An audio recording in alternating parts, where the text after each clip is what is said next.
All right. Hey there. What's going on, everybody? It looks like I've got Fibbo here. We have a little bit of technical difficulty there at the beginning, but I knew he'd be on here. Slightly. What was that?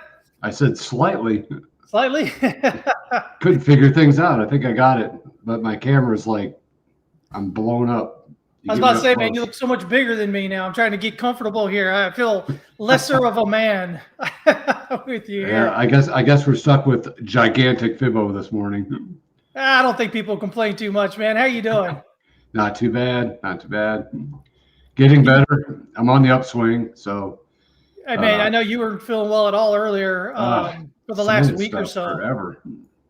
Yeah, let me post this here to X. It looks like the software X is having trouble getting it on live there. So on X, let me see if I can get that on there.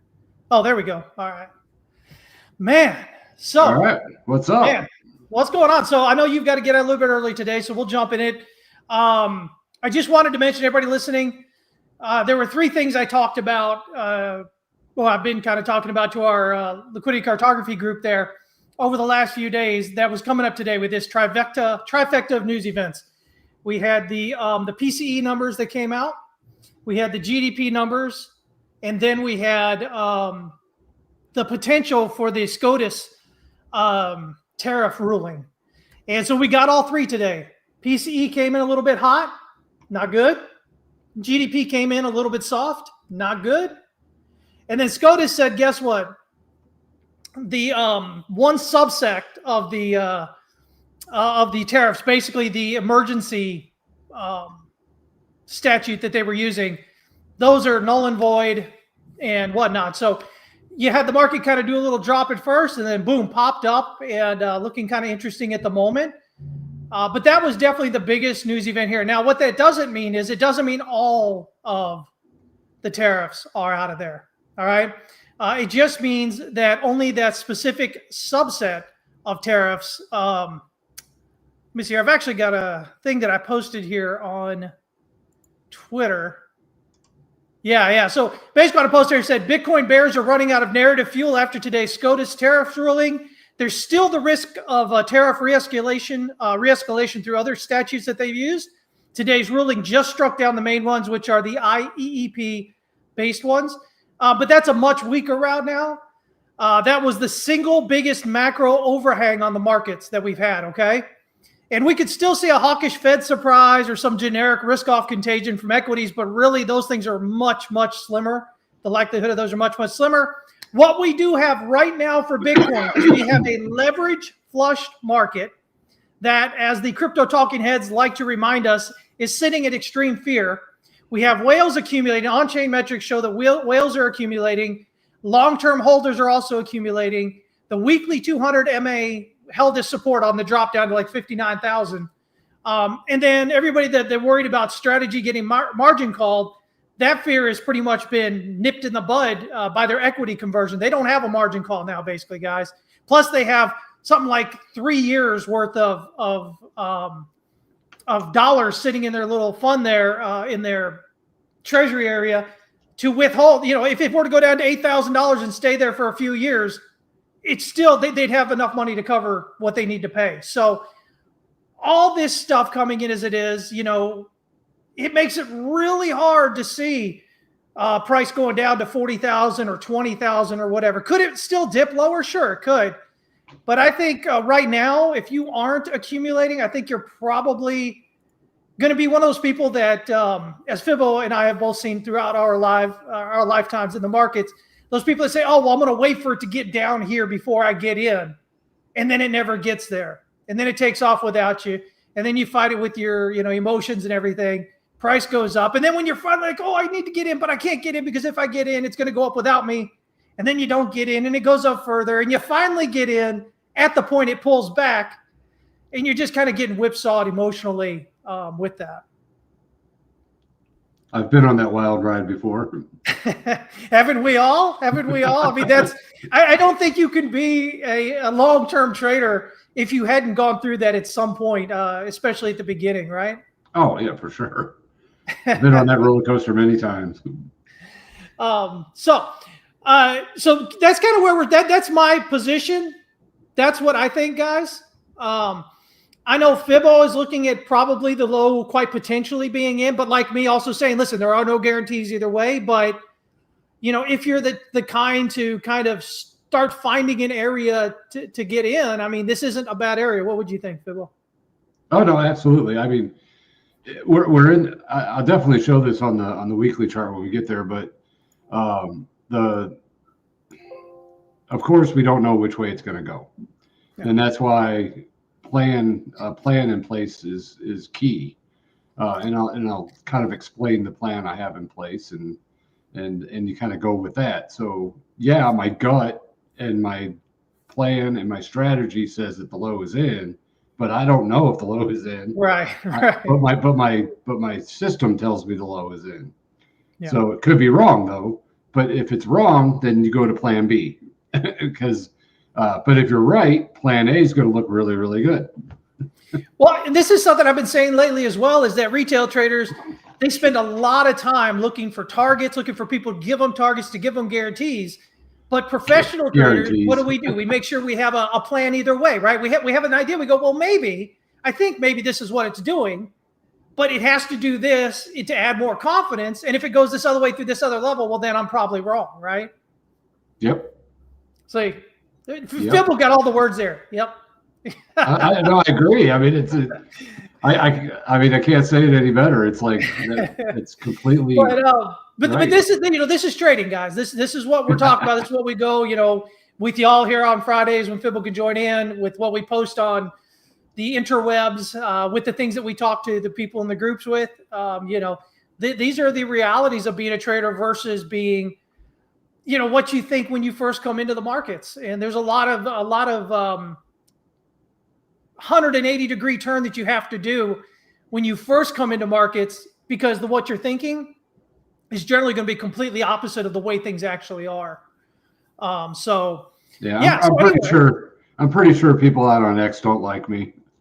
Oh man, I see lots of great comments under you, man. What are you talking about? No, it's because I preach social mood, and people probably just look at me like I'm just like this goofball guy that just made some shit up or something. But I'm just I don't know. There's just so much more I learn every day about that, and it just, I don't know. I just got to try to figure out a way to help teach it, I guess, or educate people to kind of use some of that in their strategies and their thoughts. Well, and that's I'm not saying it's the only way or the right way, but I feel like it's an edge that I feel like is out there. At least it's been, working for me for a while. But I don't know. I think we just come from a different mindset, and I think if people would take this mindset and put it into whatever they're doing, they'll kind of see an edge that they can adjust their stuff to help them in the future. That's what I'm hoping. But because I mean, I talk a lot about social mood and all that kind of stuff, and a lot of people probably just don't even get it. But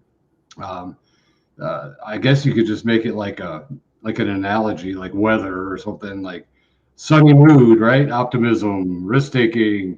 It's storming outside. Fear, protection. I don't know.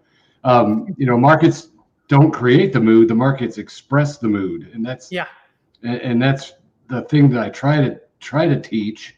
Because for me, it's not waking up bullish one day and go, oh, the CPI printed hot, or something like that.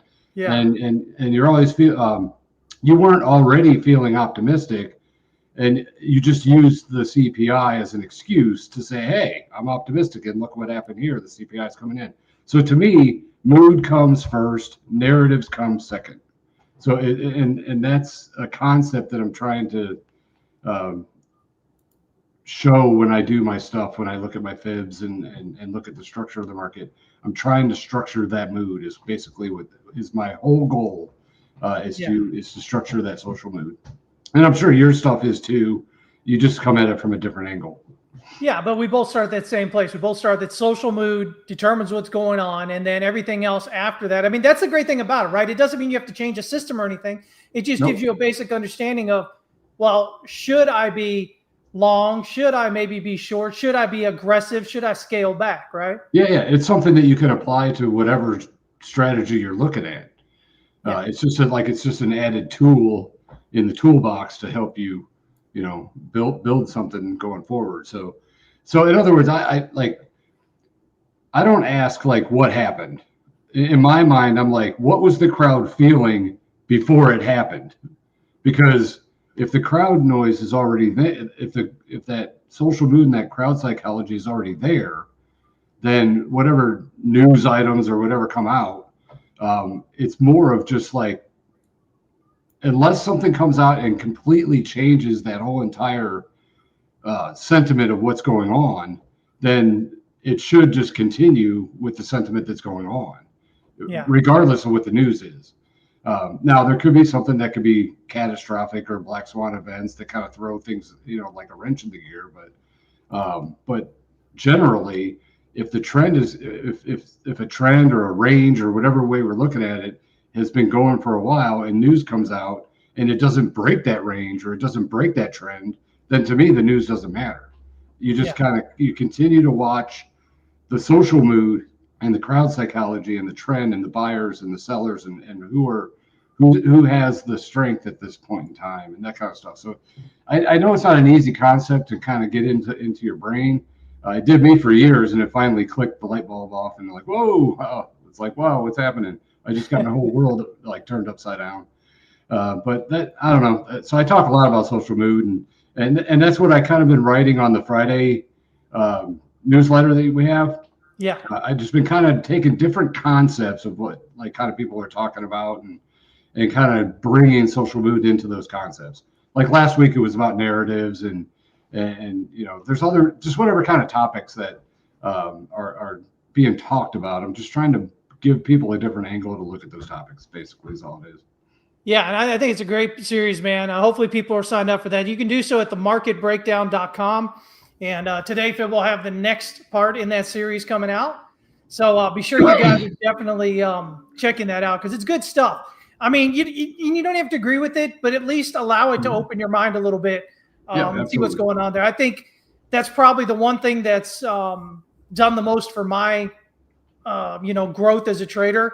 And I think Fib will probably agree the same thing, is just being open-minded enough to consider other things and look at them. And not a lot of people online, they say they're open, but they're really not. They play like they're open. But to really be open and to consider and look at it doesn't mean you're going to agree with it. Maybe you don't, but it's a hell of a lot better than automatically saying nope and then kind of missing your opportunity there. So I know Fibbo's, like I said, has got to go a little bit early today. So let me go ahead and pull up his charts here and we can jump on this. Yeah, let's rock and roll. Let's see here. There you go. I'm going to start out with 4 hour, and I'm going to do the 4 hour daily and then the weekly, and I'll kind of show you what I'm looking at. Actually, I might go in reverse now that I think about it. Let me go to the weekly first. Okay. Because this is where the meat is. There's a lot on here, and I want to kind of I definitely did a video for my group on this, but I wanted to bring this out for what I'm looking at. One thing that I've been kind of talking about for a while was waiting for the 3 settles below the previous shallow fib of 85,832, and we did get that. So we did have the 3 settles underneath. But here's the thing, and this is what's weird of what's happened so far, and kind of why I think the low could be in, is once this broke and had the 3 settles underneath this, based on my system, the target was to buy at this 61.8% level, because when that breaks, you're going to go to the next fib structure of where a lot of, there's a lot of, consolidation, sideways to lower kind of consolidation here before taking off higher. And this level is kind of right smack dab in the middle of that, based on the breakout of going into the bull zone and working our way up on this bull run, and then we broke down into the bear zone. But once that bear zone hit, the target was, if you get 3 settles, you buy the 60K. The 60K already hit, and then came back up, and then we got the 3 settles. So I'm kind of in this weird limbo at the moment, saying, my system says that we should have bought 60K, which we did, but we bought it before we had the 3 settles. But now we have the 3 settles.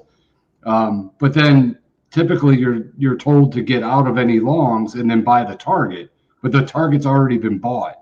So that's where I'm kind of in this limbo. So we could either be in the low here as 60K hit, and we got bought at 6850 is where my limit was. So I didn't get the 60 low, but I'm at 60,850 on the buy.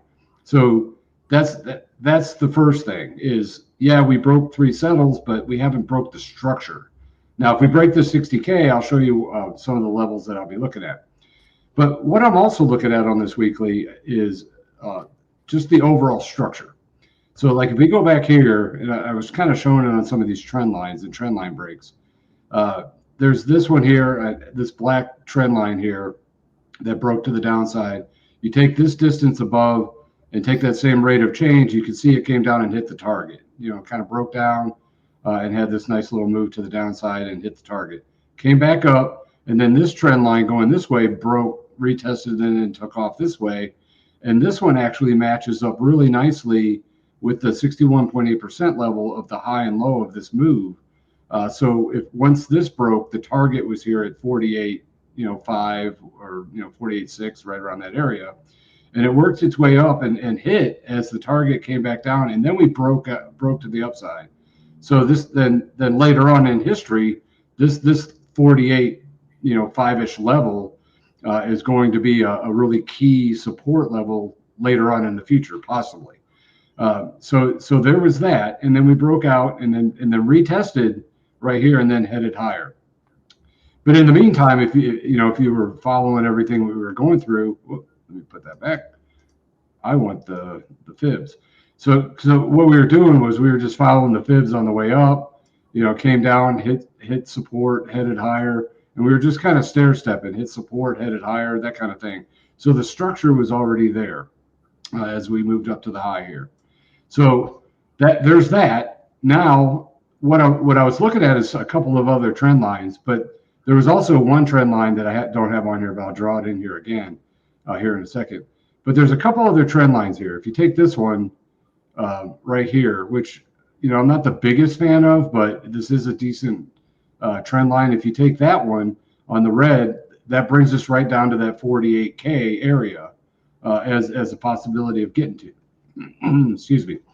I'm getting better. Just so bear with me on my possible coughing. But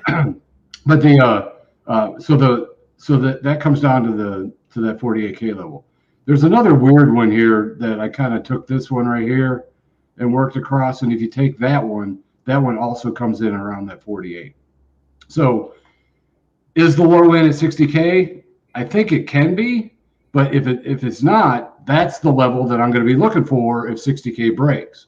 So that's kind of my plan in place. So if 60K breaks, and I'll show you on the 4-hour what I'm going to do there, and then also on the daily. But if that ends up breaking, that's going to be that really key level that we could look at for a possibility of a test. But if you take these out, and there's another key trend line that I like better, and so far it's held pretty nicely, is taking now that I deleted everything.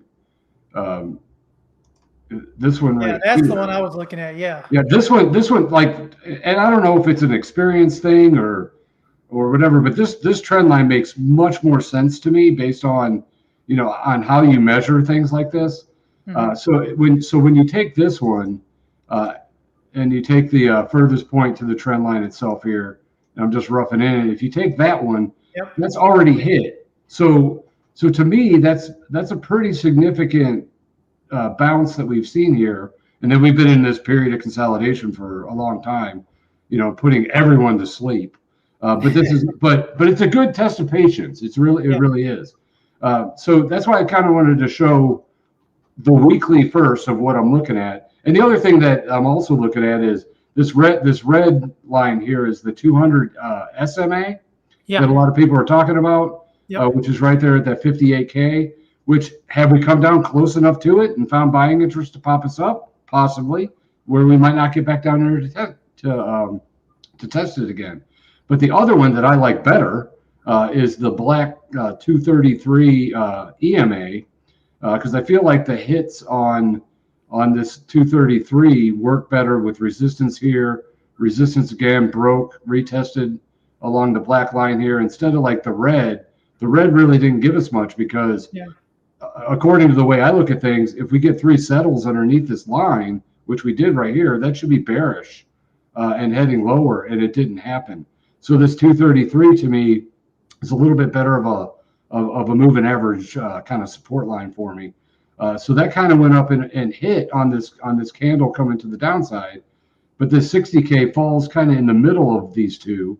So that could be the zone of where the buying interest comes in to kind of hold us and then kind of wait and maybe pop up and get continuation back to the upside. Yeah. But that's just going to be a wait and see. I don't know what's going to happen. So I'm thinking that 60K is going to hold, and we're going to kind of inch our way up and then start to get some more buying interest and more momentum as time goes on. But we'll have to kind of see on that. So flipping over to the nearer term time frames, on the 4 hour, we go into the bear zone, but momentum, this ADX line has just been low forever, and as you can tell, we've just been in this period of consolidation that's going to put us all to sleep. Yeah. That I'm long in this market based on other trades I had back in here, and yeah, I'm a little underwater at the moment because we were buying at different levels in here. I think I'm at an average of around 82, 83, somewhere right around there. But according to my portfolio and how I'm trading things, my exposure on a lot of things is pretty much nothing. I don't really have a lot on at the moment. I reduced a lot of positions when the 4 hour and the daily and the weekly was looking like it was going bear.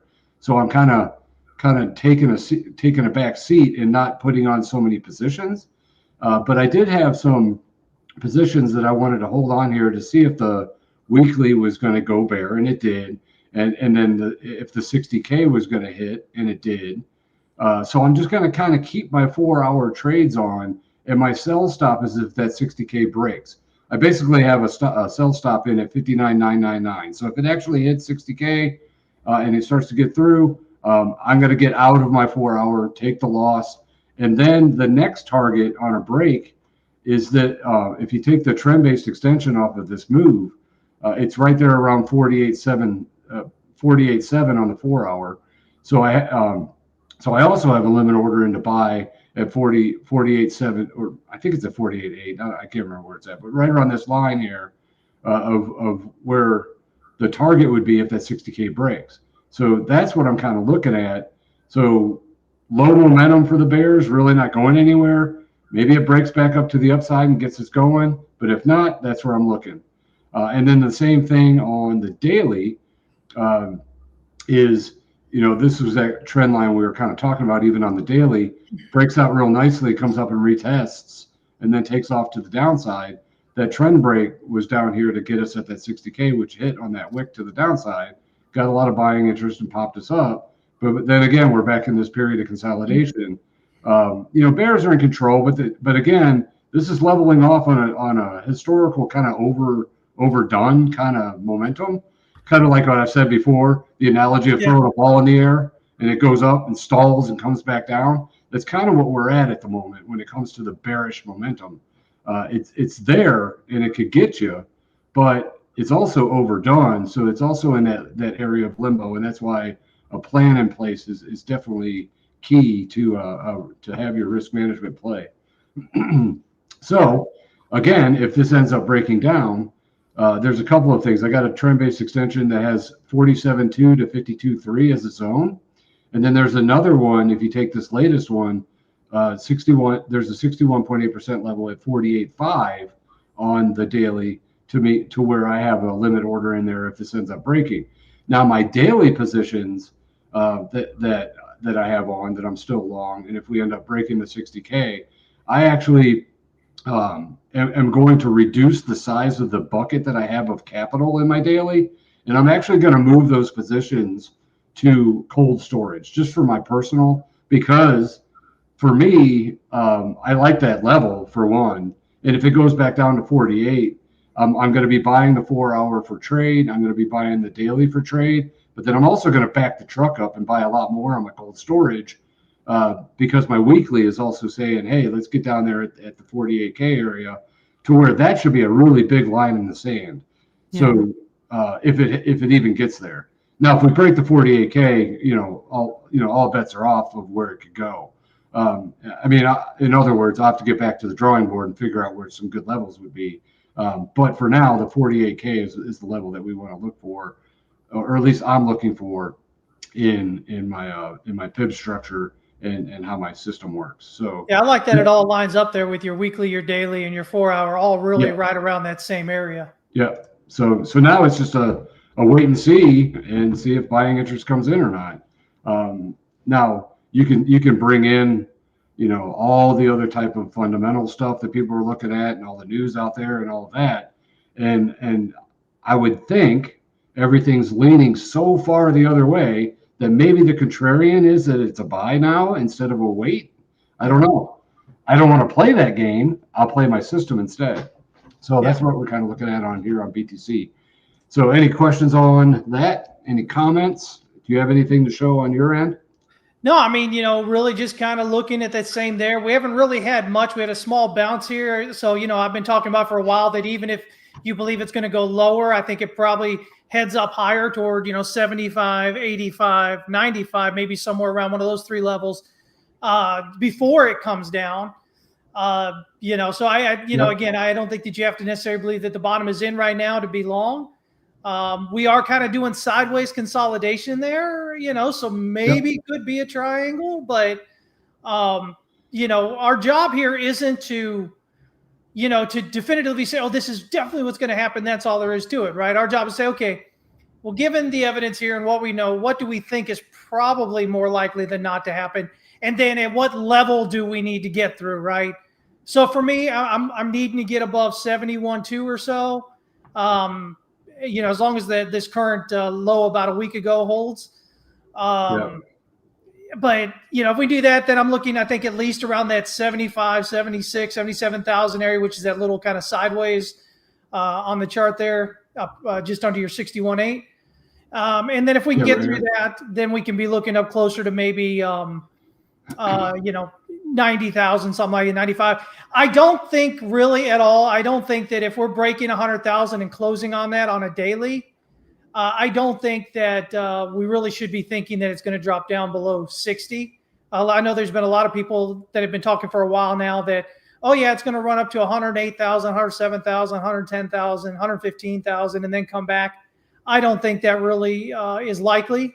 Mm-hmm. So, I'm kind of pretty much watching more or less the same things you are there, and just kind of saying, listen, so I need this level to break, and then maybe we've got this next target. But if we do break down, that's okay. We've got lower targets that we can target, and we'll be just fine. Either way there, right?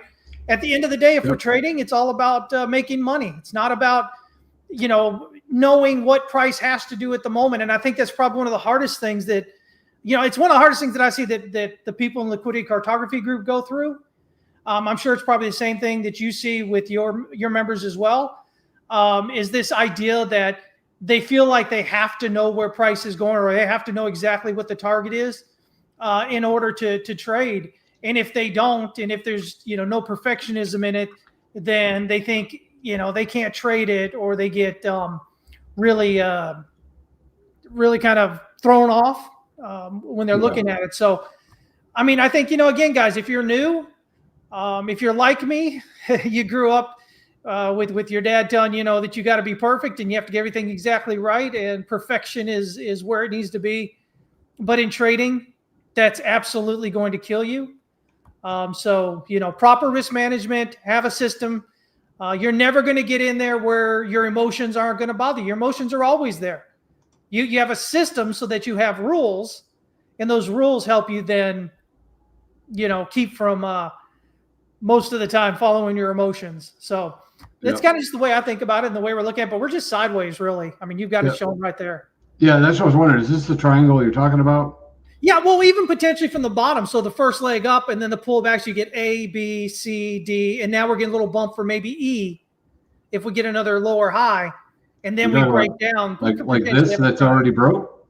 Well, no, it wouldn't be over each one. It's not like a symmetrical triangle that pattern traders use or classical trading uses. It's more like Elliott wave. So gotcha. Your first move up is going to be A. Your pullback is going to be B. Your lower high there will be C.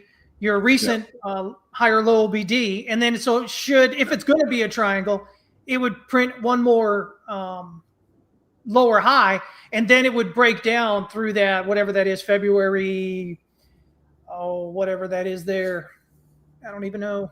The last, right a little bit further back. No, go back over where you were and come on down. Yeah. I don't know. Right around here. Well, that one over there to your right a little bit. Your first pullback, I guess is what you say here. Oh, right here. Yeah. February 12th.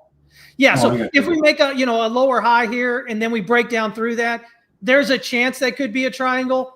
But again, the other possibility is it could be an expanded flat correction. A lot of people will get caught on that. So I'm watching it as potentially a triangle forming, which could send it down lower one more time.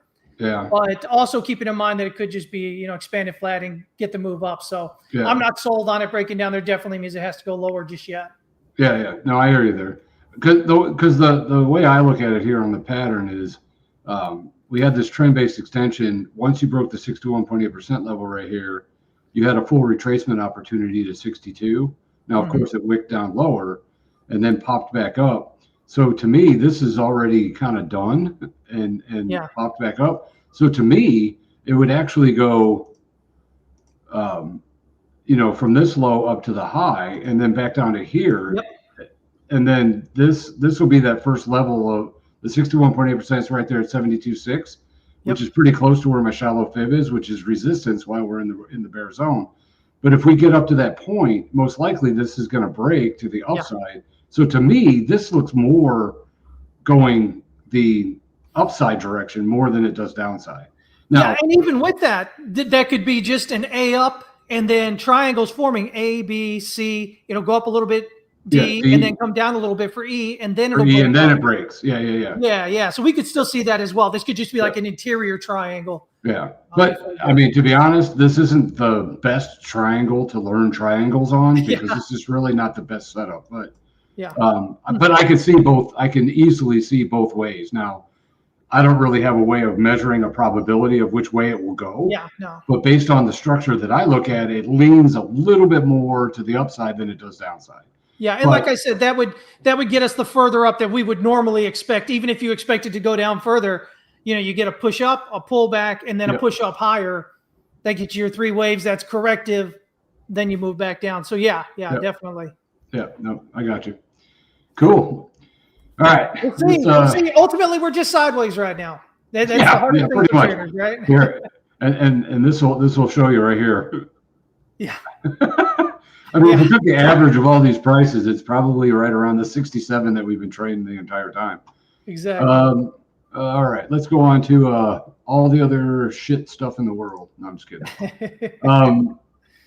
Ethereum, not much to say here.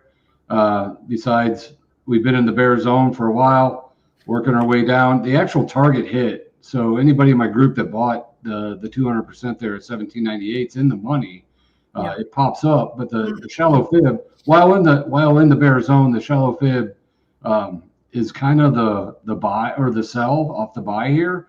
But if it gets up to that point, most likely we're going to be back into the bull zone. So if you are long here and holding this, and it goes into a new bull zone, well, for one, you'd have to get 3 settles above this, so you could actually sell it. Take the profit. If you don't get the 3 settles and it drops back down, you can rebuy as it comes back down to make lower pricing. Or if you sell it and then it ends up getting 3 settles back above this, then you can reestablish the long and take it off to the upside. So there's a way to kind of attack this if you are long from this point. Yeah. Otherwise, you're long and you've just been waiting for a long time to do something. But it's still bear zone, very little momentum. But the bears do still have a slight edge. To where it could kind of come down here and retest these areas. Now, if the momentum gets really strong and it breaks down, where I was looking, I'm looking to buy it down here on a break of this going to the downside. So in other words, This is like the 49K. If this low breaks, just like in BTC, I want to look much lower on buying it, or a new bull zone with the 3 settles above this. Before I do anything on any of these shit coins, I want to make sure that the trend is established before I get long on it, because I'm not really willing to take the risk on it because I just don't like it. It's not like I'm going to take Ethereum and put that into cold storage for my. You're not? No, not at all. You're not Tom Lee, huh? Okay. No. Good for him if it works out for him. But I just don't. It's just an ugly setup. So I'm just kind of waiting. And again, like if I wait and get the 3 settles and it starts establishing the trend to the upside, I didn't get the low bought, but I'd rather buy on a trend break with a lot higher probability of the trend being established versus trying to get the low, basically. So I'm just kind of waiting this one out. So smart. I mean, you got to kind of play kind of both sides, It's just, I don't know. Just got to play it that way. At least that's the way I play the chart to tell you what it's going to do. That's all. There you go. Gold. We did have a buy on gold today. Move this up slightly. We went into the bull zone. As you can see, the previous shallow fib was back here, so we've already had 3 settles. So now that when this clicked, it was a market buy in here. Now this is pretty tight, but you buy on the open here. The open was at open was at 5073.6. 5075 is actually where I was bought going in at the market, and the target for that is pretty tight here. Let me blow this up. The target is at 5107. So that's what I'm looking for a quick trade today. And also, given that this is futures, given that it's Friday, I'm not going to hold this over the weekend. So I'm actually going to trade it sometime today. I'm either going to hit the 5107 or somewhere, or we'll have to kind of play it. Now, when that news came out, this is a good example of why news really doesn't matter. I mean, it does, but then again, it doesn't. News came out, little flash to the downside, dropped pretty hard here on this candle here, but you can see buying interest comes right back in and brings us right back up. Now, to me, that tells me what the mood was prior to the news coming out. News comes out, algorithms all hit, and moves all over for the people that like to trade the news, and basically the market gets right back to where it was. So to me, it's a kind of a non-event when it comes to the structure of the market. Now, of course, there could be ramifications of what could happen later on in the world, but with news like that.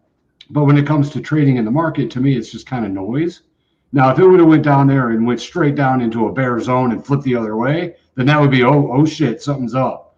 But since that didn't happen and you found the buying interest to keep us in this bull zone and actually starting to inch our way to the upside, to me, the structure stays the same. And that's the way I kind of approach that.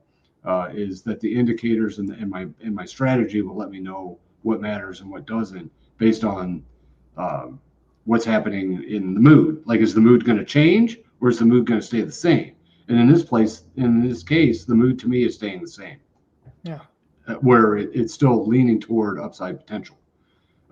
Where a lot of people are probably it's all about liquidity and capital movement of different wherever it's going and what's moves there and what moves there. And right now, a lot of that mood is still inching toward, gathering up some gold and gathering up some silver and those kind of things. And that kind of leans toward an upside potential.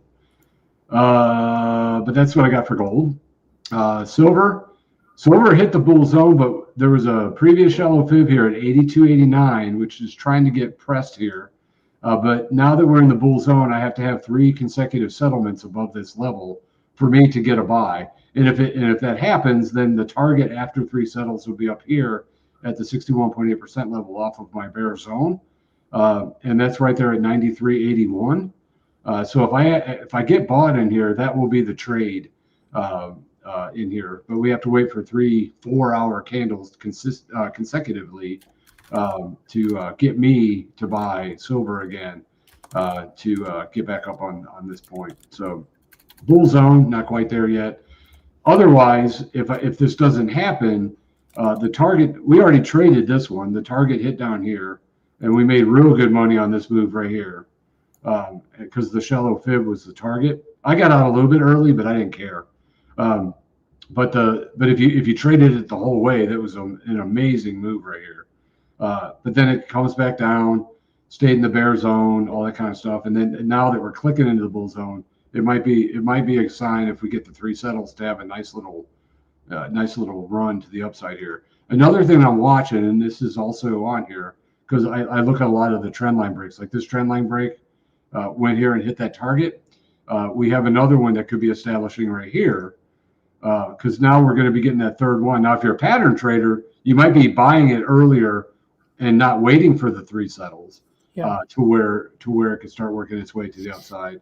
And then in this case, we're looking at given that we had that nice little one here. If this is a pattern one, like that. You're looking at it getting almost right back up to the 100% of what started the break to the downside. So basically, a full retracement of the entire bear zone could come into play.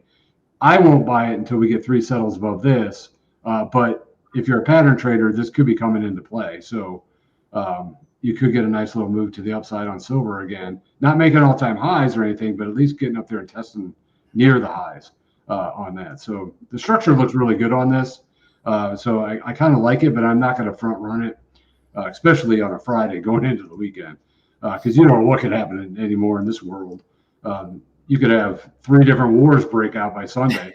So so that's why I don't really. If it was spot, if I was trading spot, might be a little different story. I could take the heat going into the weekend, but futures, I don't want to have to mortgage my house to pay the margin call. So that could happen if this thing dropped like 40% or some stupid thing Monday morning.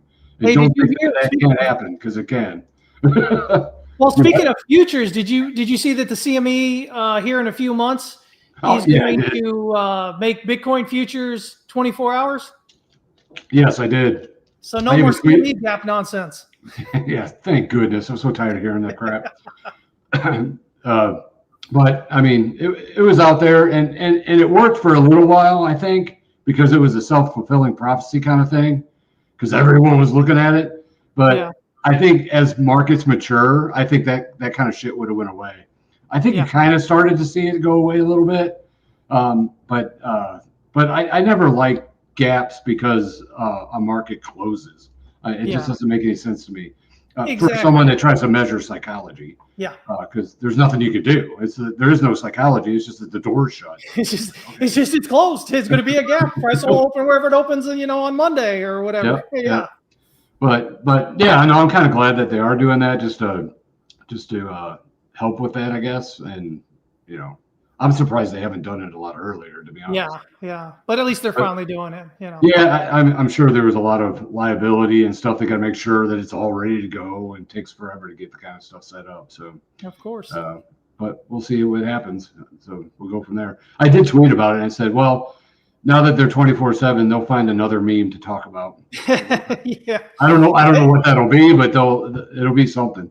Man, human beings were good like that, right? Oh yeah, heck yeah, and it'll be fun. I mean, we're having this little fun meme to watch. I don't know what it is. I'm not smart enough to do memes, so somebody will come up with a good meme. Dollar, I'm sticking to this until I start to see something that's telling me that it's not going lower. I mean, I put this blue in here because we kind of went from back and forth from one zone to the next. But every time it hit the bull zone, it never broke the previous shallow fib, which is currently at 100.3 on this. So even though we went into the bull zone here, it didn't hit. We're still in the bear zone. So even if it gets into the bull zone again, it still has to get above this 100.3 with 3 consecutive settlements, which is actually kind of nice on the top of right here as resistance. So if that happens, that might be a different story. But until then, I'm looking at this as our kind of a trade range here. I put in a trend-based extension just to kind of see if this is a period of consolidation. So this move we consolidate, and that's why it's all been in this blue area down here. So if you end up breaking to the downside, that's where some of these targets are. You got a 61.8% at 91,772, which is a target. There's a 200% on here based on my threshold stuff, but I still don't think I'd even buy that.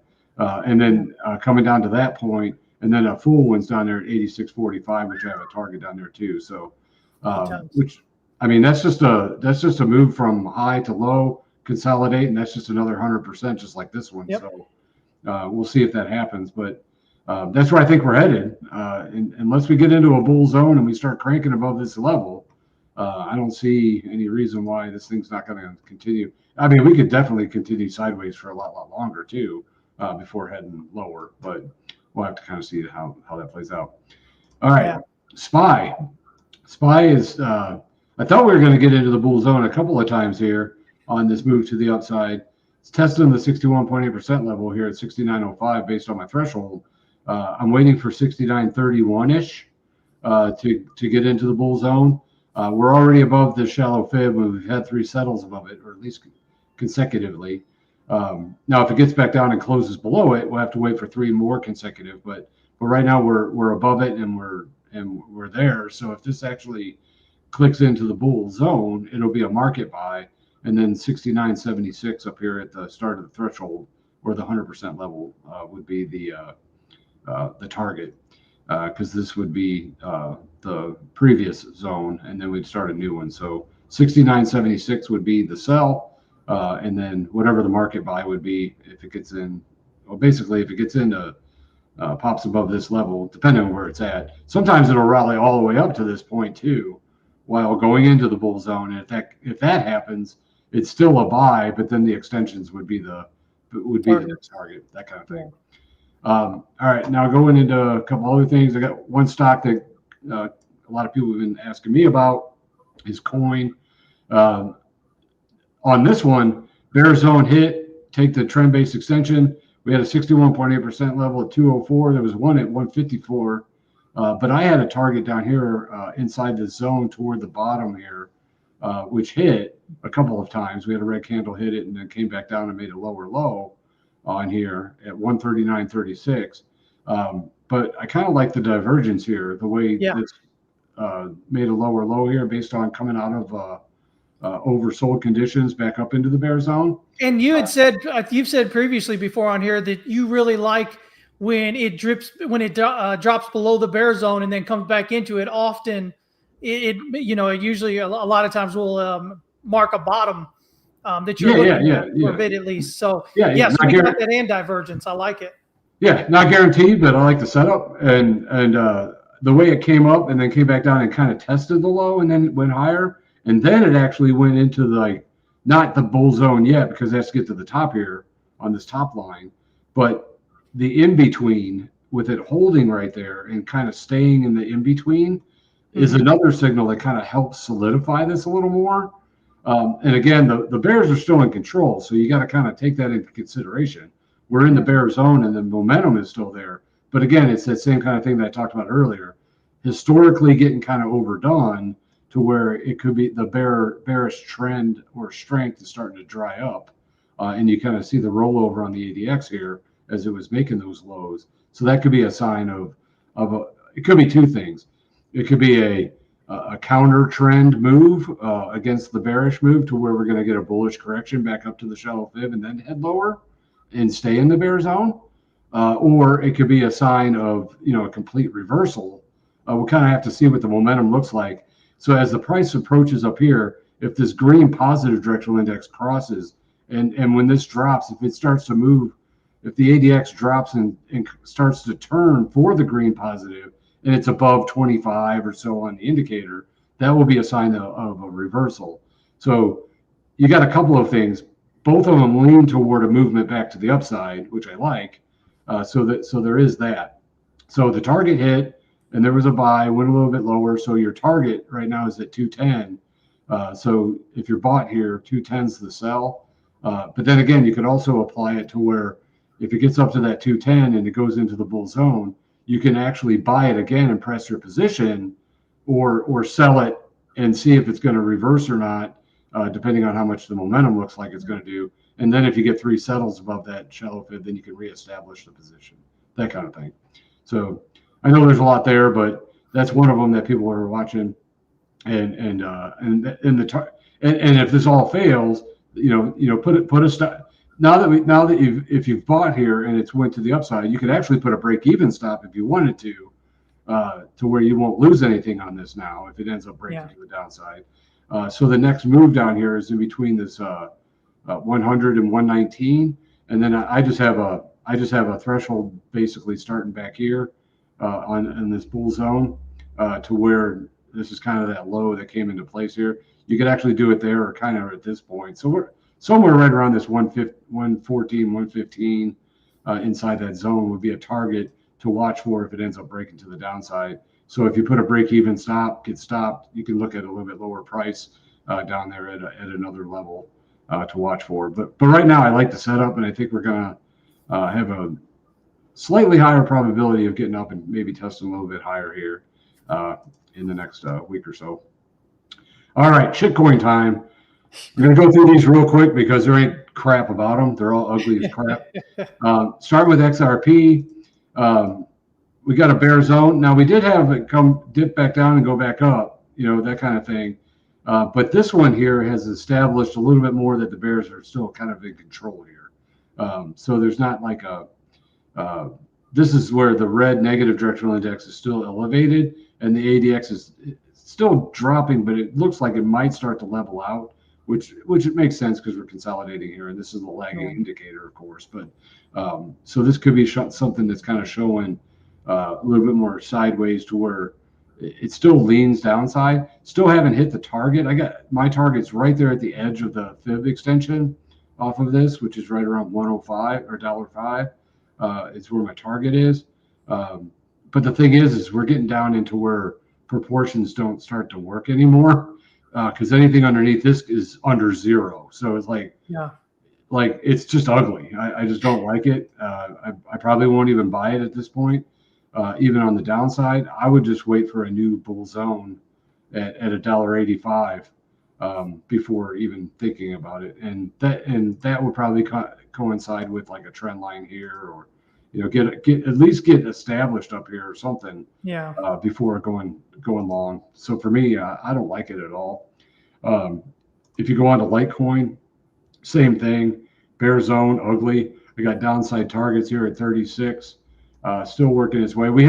There was an area to watch in here when it was in the bear zone, when it was coming down at the bottom here. So you could have bought it in here and then you ended up getting stopped because you were under, breaking back below that 141.